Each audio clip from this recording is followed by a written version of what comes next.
대단원 3단원은 항상성과 몸의 조절에 대해서 설명하는 부분인데 해당 파트는 신경계, 호르몬과 항상성, 그리고 방어작용에 대해서 배우는 파트입니다. 근데 오늘은 먼저 신경계에 대해서 배워보도록 할 건데 신경계 중에서도 가장 기본 단위인 신경세포에 대해서 먼저 배운 후에 흥분이 어떻게 전달이 되고 전도가 되는지를 파악을 한 후 신경계가 어떻게 각각 구분이 되는지를 배워볼 예정입니다. 먼저 신경의 기본 단위를 먼저 살펴봐야 되는데 신경의 기본 단위는 세포인 신경세포인 뉴런입니다. 자, 뉴런은 신경을 구성하는 기본 단위인 세포입니다. 해당 세포는 이렇게 구성이 되어 있고요. 구조가 어떻게 되는지를 먼저 판단을 하고 각각의 명칭들을 살펴봐 주셔야 됩니다.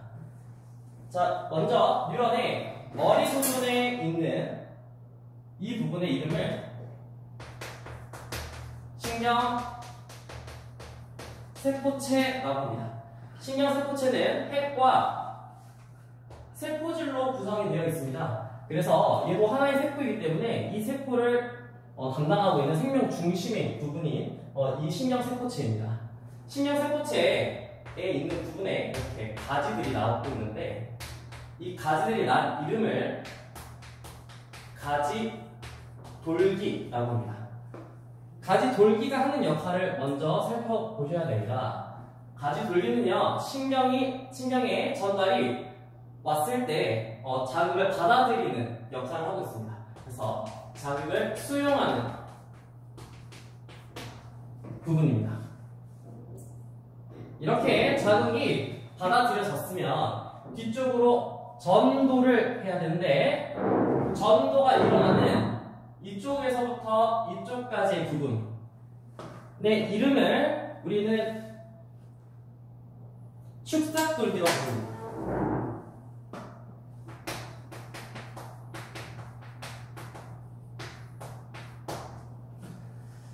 자, 앞에서 자극이 오게 되면 이 자극을 가지돌기에서 받아들여서 축삭돌기의 말단까지 쭉 전기적인 신호로 보내주게 됩니다. 유령의 중간중간을 살펴보시게 되면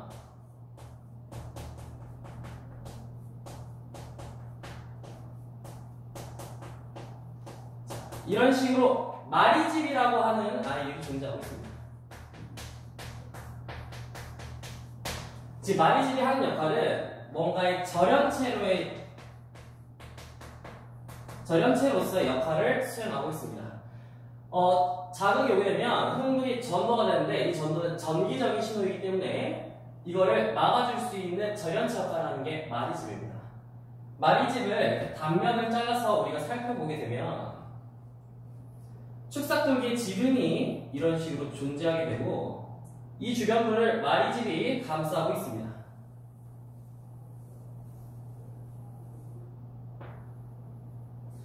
자, 마리집은요, 하나의 세포입니다. 그래서 이 세포의 이름이 슈만세포라고 불리우는 아이로 이렇게 감싸져 있습니다. 자, 이 부분에서는 전기적인 신호가 일어나지 않고 뒤쪽으로 바로 보내줄 수 있는 역할을 수행하게 합니다.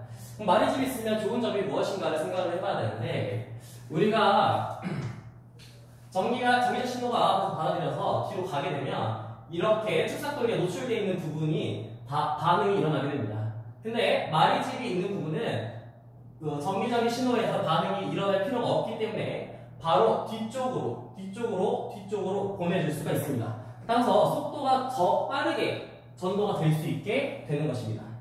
자, 이렇게 속도가 빠르게 보이는 것처럼 보이는데요. 어떻게 되냐면 자, 여기서 반응이 한번 일어나는 것처럼 보이고 여기서도 한번 일어나는 것처럼 보이고 여기서 일어나는 것처럼 보이기 때문에 우리가 바깥에서 봤을 때는 신경의 전도가 이렇게 점프 하는 것처럼 보입니다.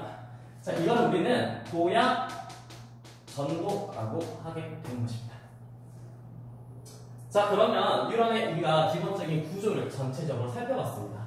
다시 한번 정리해보자면 신경의 흥분의 전도를 담당하는 세포가 뉴런입니다. 자, 이 뉴런의 구조는 자, 이런 식으로 생기게 됐는데 머리에 핵 있는 부분이 신경세포체로서 이 세포의 생명 활동을 전체적으로 담당하고 있습니다. 그 다음에 이제 이 기능을 담당하게 되는 애들이 가지돌기와 축삭돌기로 이루어져 있습니다. 자, 가지돌기는요, 앞에서 온 전기적 신호를 받아들이는, 자극을 수용하는 곳입니다. 자, 이것을 뒤쪽으로 축삭돌기 말단으로 보내게 되는데, 이거는 전기적인 신호로 일어나게 됩니다. 자, 중간중간에 마리집이라는 애가 보이게 되는데, 얘네들은 전기적 신호를 막아주는 절연체 역할을 하게 되고, 여기에서는 밤이 굳이 일어날 필요가 없기 때문에 이렇게 비어있는 곳에서만 전기적 신호가 발달하게 됩니다. 자, 뭔가 점프하는 것처럼 전도가 일어나는 게 되는데 이 전도의 이름을 도약전도라고 따로 이름을 붙여놓고 있습니다. 자, 그 다음에 축삭돌기 말단에서는요, 이제 뒤에 있는 뉴런한테 자극을 전달하게 되는 역할을 수행하고 있습니다. 전체적인 구조를 살펴보았습니다. 그럼 뉴런의 종류가 어떤 것이 있는지를 먼저 살펴보셔야 되는데, 첫 번째는 구분 기준이 두 가지로 나눠집니다. 첫 번째 구분 기준은 마리집이 있는지 없는지 여부에 따라서 나눌 수가 있습니다. 자, 마리집이 있는 신경을요, 우리는 마리집 신경이라고 부르고요.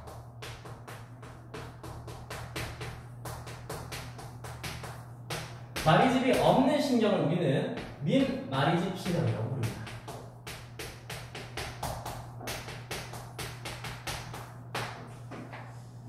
자, 여기서 살펴보셔야 되는 거는요,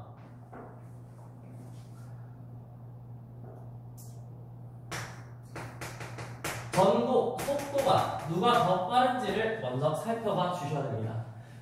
이게 시험 문제에서 속도를 비교하는 문제가 자주 출제가 되기 때문에 살펴보셔야 되는데, 앞에서 구조를 보았듯이 마리집이 존재하면 굳이 반응이 일어나지 않는 부분이 존재해서 속도가 좀 더 빠르다고 했습니다. 따라서 마리집이 있는 마리집 신경이 민마리집 신경보다 속도가 더 빠르다고 체크해 주시면 되겠습니다. 자, 두 번째 구분 기준은 기능에 따른 구분입니다.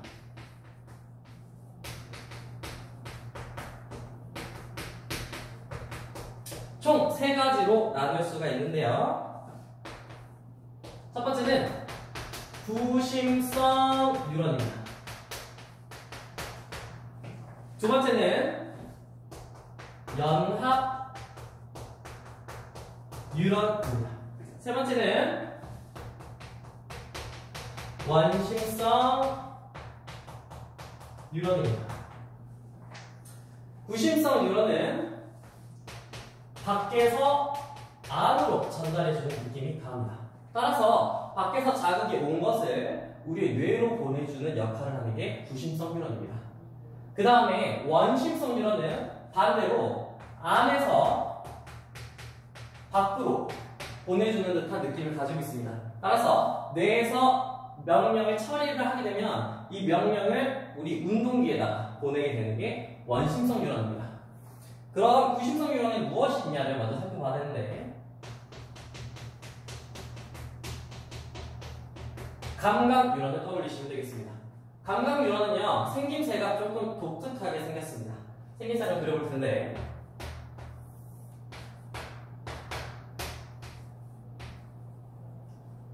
감각 뉴런 같은 경우에는 신경세포체가 축삭돌기 중간쯤에 이렇게 배치가 되어 있습니다.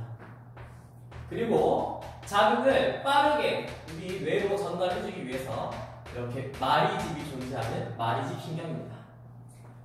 자, 연합 뉴런은 무엇이냐면요, 우리 뇌나 척수를 구성하는 중추신경계를 구성하는 아이입니다. 그래서 명령을 처리하고 받아들여서 처리하고 뭔가를 판단을 하고 하는 역할을 연합 뉴런이 하게 되는 것입니다. 자, 연합 뉴런은 생김새가 앞에서 봤던 뉴런이랑 비슷하게 생겼습니다.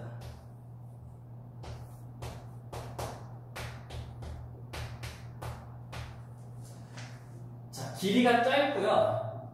특징이 마리집이 없습니다. 마리집이 없는 게 특징입니다. 자, 원심성 뉴런은요, 생김새가 연합 뉴런이랑 비슷하게 생겼으나 길이가 좀 더 길고 마리집이 존재하고 있는 이렇게 생긴 구조로 되어 있습니다.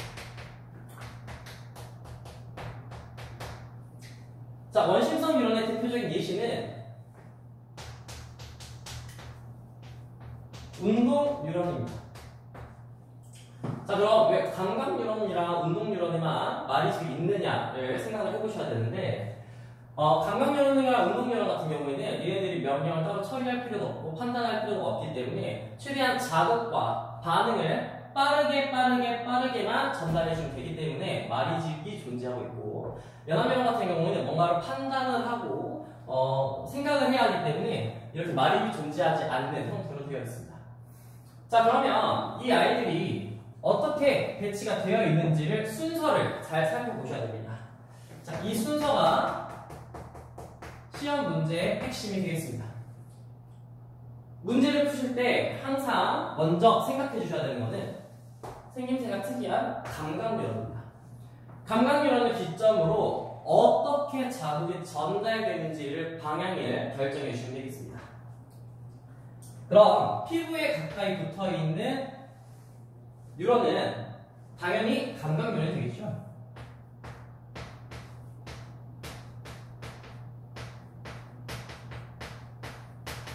따라서 구심성 유런인 감각 유런이 이렇게 피부 쪽에 분포가 되어 있습니다.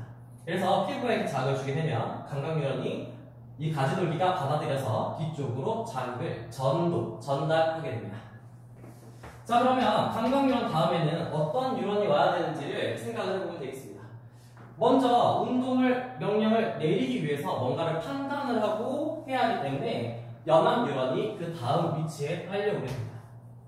길이가 짧고 이렇게 많이 없는 신경을 찾아주시면 되겠네요. 자, 세 번째는 운동유런입니다. 연합유런이 뭔가를 판단을 하게 되면 이제 명령을 내리겠죠. 그래서 명령기인 근육한테 이 명령을 내려주기 위해서 운동유런, 원심성 유런인 운동유런한테 이 자극을 전달을 하게 되고 그 자극이 전달되게 됩니다.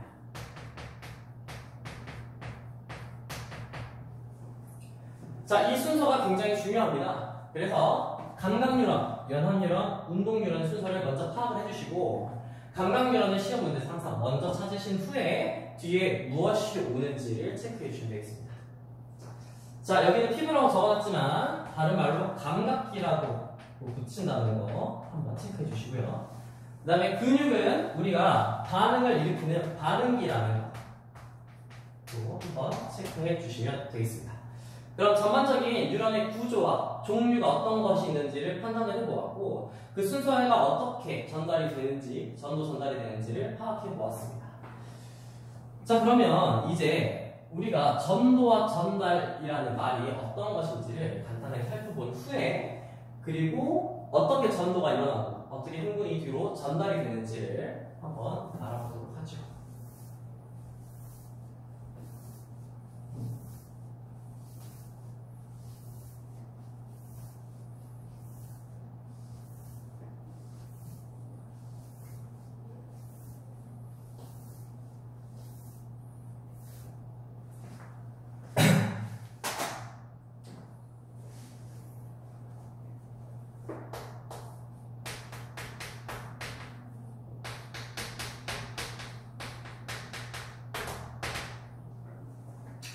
우리가 앞에서 뉴런에 대해서 간단하게 배웠기 때문에 이제 전도와 전달이 어떻게 일어나는지를 살펴보도록 하죠. 전도가 무엇일까요? 를 생각을 해보면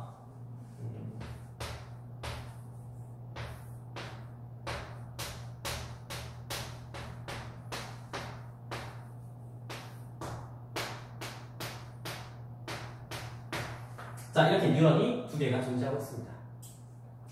자, 제가 여기다가 자극을 주었다고 했을 때 어떤 게 전도이고 어떤 게 전달인지를 찾아봐 주시면 되겠는데요. 자, 여기 뉴런 내에서 이동하는 이 자극을 우리는 전도라고 합니다. 이 흥분의 방향에 따라서 이렇게 이동하는 경로를 우리는 전도라고 하는데 전도의 특징은 한 뉴런 내에서 전기적인 신호로 이동을 하는 것입니다. 따라서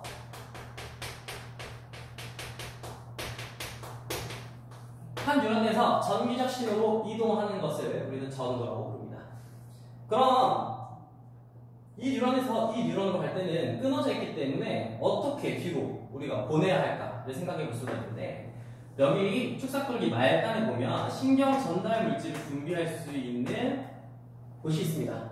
자, 이렇게 신경 전달 물질을 분비하게 되면 화학적 물질이 분비가 되게 되는 것인데요. 자, 이 화학적 물질이 뒤에 있는 뉴런한테 가게 됩니다.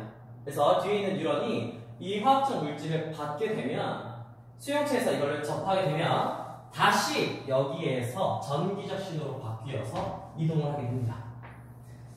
여기서 화학적 물질로 이동하는 이 부분을 우리는 전달이라고 부릅니다. 그래서 전달이라는 것은 뉴런과 뉴런 사이에 이렇게 잘려있는 부분이 존재하게 되는데, 이 부분에서 화학적 신호로 이동하게 되는 것을 우리는 전달이라고 하는 것이죠.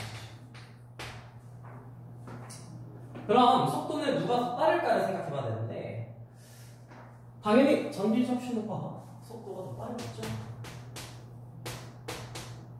반대로 화학적 신호는 퍼지는데, 확산하는데 시간이 좀 걸리고 수용체에서 이거 받아들여서 인지하는 데까지 시간이 좀 걸리기 때문에 속도가 상대적으로 조금 느린 편입니다.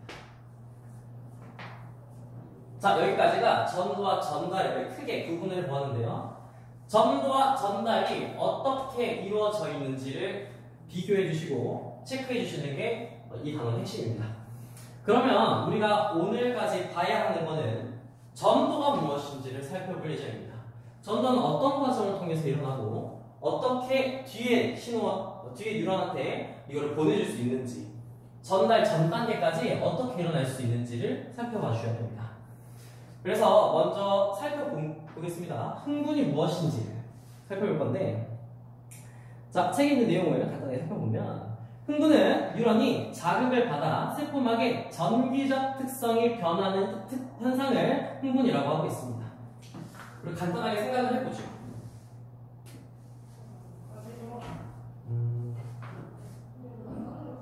자, 어떤 특정 공간 안에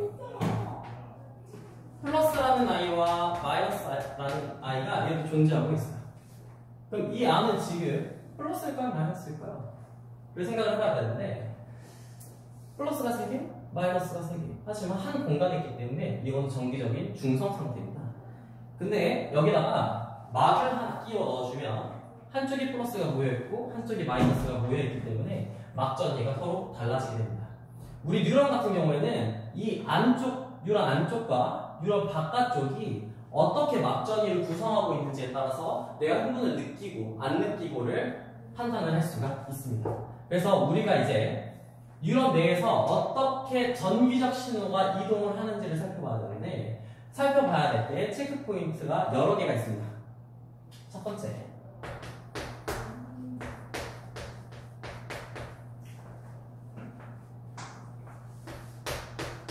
이온 분포를 살펴봐 주셔야 됩니다.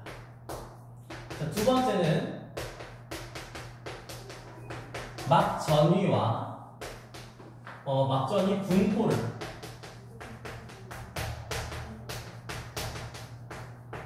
살펴봐 주셔야 되고, 세 번째는 각 단계에서의 현상을 살펴봐 주시겠습니다. 마지막 네 번째는 이 각 단계 현상과 막전이를 이용해서 그래프를 같이 분석해 주시면 되겠습니다. 이렇게 네 가지의 체크 포인트를 기점으로 우리가 어떤 것을 배울지를 살펴보도록 하죠.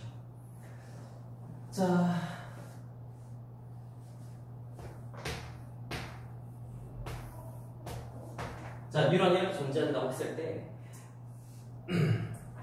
이쪽 부분을 잘라서 확대를 해보도록 하겠습니다.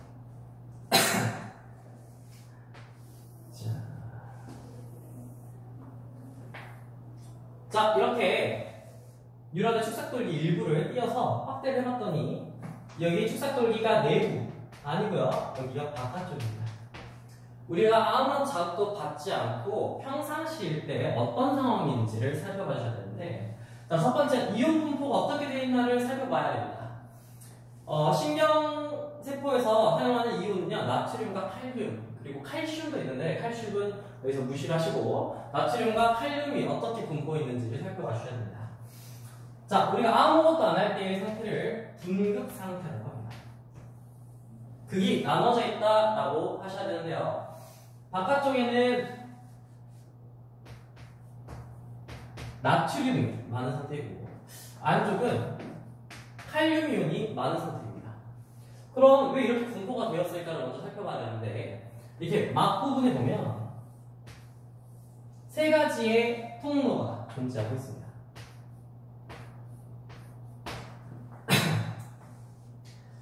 자, 첫 번째 통로는요, 나트륨 칼륨 펌프라는 통로입니다. 이 통로가 하는 역할은요, 보통 확산이라고 하면 고농도에서 저농도로 이동을 하는데 이 펌프 같은 경우에는 에너지를 사용해서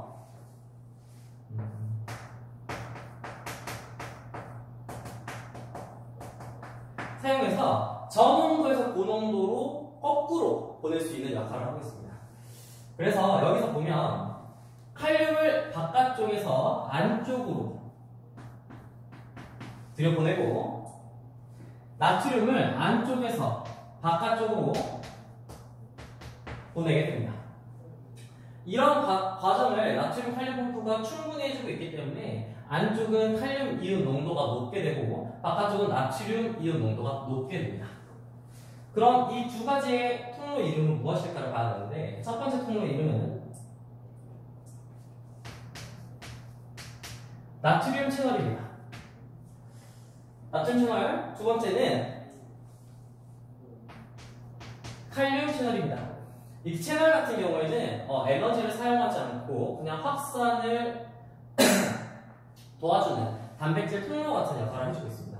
그래서 평상시에 분극 상태일 때는 이 두 채널이 닫혀 있는 상태로 존재하게 되고 펌프만 작동을 함으로써 이렇게 농도차를 충분히 맞춰주고 있는 역할을 하게 되죠. 근데 밖으로 퍼낼 때 나트륨을 3개, 칼륨은 2개를 퍼내게 됩니다. 따라서 바깥쪽이 막전이가 플러스구나를 알 수가 있게 되죠. 안쪽은 상대적으로 마이너스를 띠게 됩니다. 왜 상대적이라는 말을 듣냐면 둘 다 플러스 양이온이기 때문에 바깥쪽에 상대적으로 양이온이 더 많은 상태여서 바깥쪽을 플러스, 안쪽을 마이너스, 상대적으로 이렇게 되어 있다라고 설명이 되는 것입니다. 자, 그러면 막 전이 차가 생기게 되는데요. 우리가 그래프를 한번 그려보겠습니다.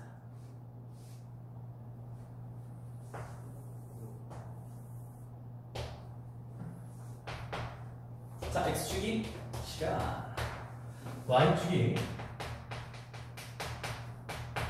막전입니다. 자, 0을 기점으로 해서요.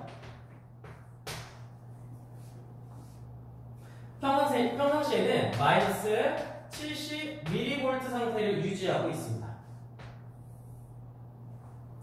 자, 그러면 여기 안쪽이 지금 몇 mV라는 거죠? 마이너스 70mV라는 것이죠. 그럼 왜 밖을 기준으로 하지 않고 안을 기점으로 했냐? 우리는 당연히 뉴런 안 내부 사정이 궁금하기 때문에 안쪽을 기준으로 막전이를 파악하고 있습니다. 그래서 우리가 지금부터 살펴볼 이 그래프는 안쪽에 있는 막전이를 기점으로 어떻게 변화하는지를 그래프로 분석해 주시면 되겠습니다. 그럼 이제 분극이 전체적으로 한번 끝난 상태고요. 두 번째는 탈분극입니다. 자, 탈분극이라고 하면 여기다 이제 자극을 주었을 때 흥분이 일어나는 게 되는데 이 흥분이 일어나는 현상을 탈분극이라고 합니다. 근데 탈분극이 흥분이라고 하는데 이 흥분이 무조건적으로 일어나지 않습니다. 어떤 상태에서 일어나냐면 역치 이상의 자극을 주어야 이 흥분이 일어나게 됩니다. 역치 이상의 자극. 자, 어떤 것이냐면 내 손에 먼지가 하나 떨어졌다고 해서 내가 이 자극을 느낄 수 있는 건 아니죠. 그러면 역치 이상의 자극에 도달하지 않기 때문에 흥분이 일어나지 않습니다. 근데 역치 이상의 자극 내가 이렇게 손 눌렀을 때 느껴지잖아요. 자, 이런 경우에는 역치 이상의 자극을 주었기 때문에 탈분극 현상이 일어나서 내가 흥분을 해서 느낄 수가 있다라고 하는 것이죠. 자, 그럼 이때는 뉴런 내부가 어떻게 작용을 할 것인가를 봐야 되는데, 자, 나트륨 칼륨 펌프는 작용을 하지 그만하고요. 나트륨 채널이 열리게 됩니다. 그럼 바깥쪽에 많았던 나트륨 이온이 안쪽으로 떠밀려오게 되면서 안쪽의 막전이가 플러스로 바뀌게 되는 현상입니다. 그럼 칼륨 채널은요? 칼륨 채널은 여전히 닫혀있는 상태입니다. 다시 정리해보면 흥분이 일어났다고 하면 나트륨 이온이 나트륨 채널이 열렸기 때문에 안쪽으로 밖에서 안으로 나트륨 이온이 들어오면서 안쪽의 막전이가 상대적으로 올라가게 되고 이 올라간 것을 통해서 우리가 흥분했다라고 느끼는 것입니다. 그래서 역치 이상의 자극을 주었다라고 표시할 때는 이런 식으로 표시하고요. 역치 이상의 자극에 도달하게 되면 이렇게 쭉 올라가게 되는데, 자, 이것을 우리는 탈분극 현상이다라고 합니다. 탈분극 현상이 났을 때 내부는요 플러스 35mV까지 올라가게 됩니다.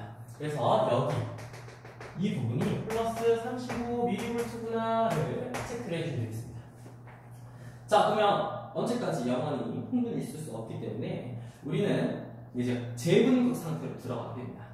다시 원상복귀를 시켜줘야 우리가 다음 흥분을 받아들일 수 있는 상태가 되기 때문에 원상복귀를 시켜주는 단계, 재분극 단계를 살펴보도록 하죠. 재분극 같은 경우에는요 역시 펌프는 작용하지 않고요 나트륨 채널은 닫혀 있습니다. 이번에는 칼륨 채널이 열리게 되는데, 처음에 분극 상태를 살펴보면 안쪽에 칼륨이 높았기 때문에 이번에는 칼륨이 안에서 바깥쪽으로 이동하게 되는 현상이 나타납니다. 자, 그렇게 되면서 안쪽이 다시 전이가 떨어지게 되면서 마이너스를 형성을 해야 합니다. 그래서 막전이가 천천히 떨어지게 되는데, 그래프를 잘 보시면 조금 더 떨어졌어요.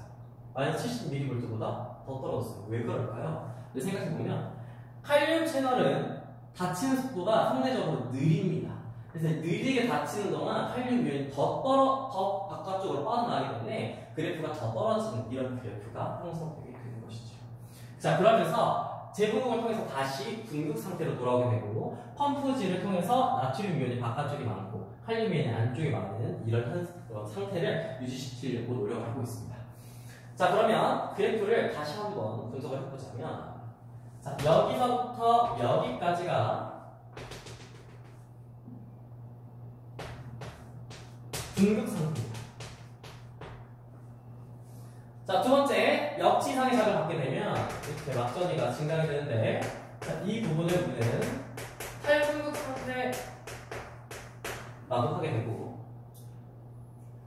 탈분극이 끝나고 다시 원상복귀 되는 이 시점을 재분극 상태다라고 하고 있습니다. 이렇게 더 떨어진 부분, 이 부분은요 별도의 이름이 명칭을 붙이고 있는데, 이 부분은 과분극 상태이다라고 하고 있습니다. 자, 이렇게 보면 흥분이 어떻게 전도가 되는지를 우리가 어떻게 흥분이 되는지를 현상을 살펴봤습니다. 다시 정리를 해보자면, 이온 분포가 어떻게 되어 있는지를 살펴봤는데, 분극은 나트륨 이온이 밖에가 많고 칼륨 이온이 안쪽이 많다. 그리고 막전이 어떻게 되어 있냐, 안쪽은 마이너스고 상대적으로 바깥쪽은 플러스다. 각 단계에서 현상은, 자, 여기서 펌프가 작용하고 채널이 닫혀있다. 그래서 여기 안쪽에 막전이를 살펴보면 그래프가 이렇게 그려진다. 이런 식으로 한번 체크해 주시고, 탈분극일 때는 흥분이 일어나게 되는데 그건 역치 이상의 자극을 받아야 된다. 따라서 이온 분포는 바깥쪽의 나트륨 이온이 나트륨 채널을 통해서 안쪽으로 들어오는 현상을 이해 한번 해주시고, 그 다음에 막전이가 안쪽이 플러스가 형성이 되면서 우리가 흥분을 느끼게 된다라는 것이죠. 그래서 그래프가 증가하는 그래프다. 그 다음 세 번째, 흥분은 언제까지 할 수 없으니 다시 재분극 상태로 들어오게 되고, 펌프 역시 작용하지 않고 있고, 나트륨 채널 닫혀 있고 칼륨 채널이 열리면서 안쪽에서 바깥쪽으로 칼륨 이온이 빠져나가면서 안쪽에 상대적으로 마이너스 전압을 띠게 된다.